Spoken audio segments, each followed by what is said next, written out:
అనంతపురం జిల్లా కళ్యాణదుర్గంలో ఘరానా మోసం వెలుగు చూసింది. దినసరి కూలీలకు ఇద్దరు అన్నదమ్ములు కుచ్చుటోపి పెట్టారు. వడ్డీ ఇస్తామని ఊరిలోని పలువురితో డబ్బులు వసూలు చేశారు. కొన్ని నెలలు బాగానే చెల్లించి అందరినీ నమ్మబలికారు. దీంతో మిగిలిన వారికి నమ్మకం కుదిరింది. 123 మంది 5 కోట్ల వరకు వడ్డీకి తీసుకుని ఐపీ నోటీసులు పంపించారు. ఆందోళన చెందిన బాధితులు తమకు న్యాయం చేయాలంటూ పోలీసులకు ఫిర్యాదు చేశారు. బాలమీడియాలో కిరాణా షాప్ నడుపుతున్న కాశీమౌలి ఇమామౌలి అతనికి ఊరు వాళ్ళ రైతులు కూలీలు డాక్టర్ మహిళలు 123 మందితో 5 కోట్ల రూపాయలు తీసుకున్నారు. తీసుకొని గత సంవత్సరం నుంచి ఎవరికి ఏమి రూపాయికి ఉన్నట్ల వడ్డీ అయితే 2 రూపాయలు వడ్డే సార్. 2 రూపాయలు వడ్డీ ఎవరికి అధిక వడ్డీ ఎవరికి ఆశ చూపలేదు. ఇండ్ల దగ్గర పోయి ఇమామౌలి పక్క కాశీమౌలి పక్క ప్లాన్ ప్రకారంగా డబ్బులు తీసుకొని 5 కోట్లు తీసుకొని 4 బిల్డింగులు 10 ఎకరాల పూరం పట్ట అనంతపురంలో డిమార్ట్ జాకీర్ కోటల్లో ఆ చెల్లెలకి 30 లక్షల రూపాయలు పెట్టి ఇల్లు కొన్నారు.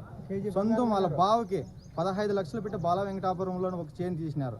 కేజీ బంగారు 65 లక్షలు రూపాయలు పెట్టి తీసుకొని ఆత్మకూరు కెనరా బ్యాంకులో కూడా పెట్టినారు. అది రీసెంట్గా 5వ నెల 22వ తారీఖు కూడా అది రిలీజ్ తీసుకొని వెళ్ళిపోయినారు. అది కూడా మేము ఆగస్టు 14వ తారీఖు ఆ పిల్లలు పోయినారు, ఊరు పెట్టి పోయినారు. మేము పోయినారని చెప్పేసి పోయినా మా పిల్లలు డిఎస్పీ సార్ కంప్లీట్ పెట్టడం వల్ల నేను 12:30 నచ్చినాను. నా మొగుడు నాకు చాలా బాధ పెట్టినాడు.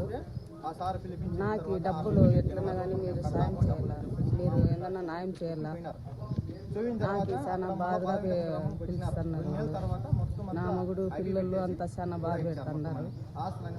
మాకు అన్ని ఇప్పించుకొని ఊర్లో లేకుండా పోయినారు. అదిగో ఇద్దాం ఇద్దామని అనిపోయినారు. మేము గొర్రెలు అమ్మి సంఘాల్లో తెచ్చి అన్ని ఇచ్చినాను. వాళ్ళు ఈ పొద్దు రేపు మాకు అని చెప్పి ఊరు చుట్టుపోయినారు. మాకు ఎట్లన్నా కానీ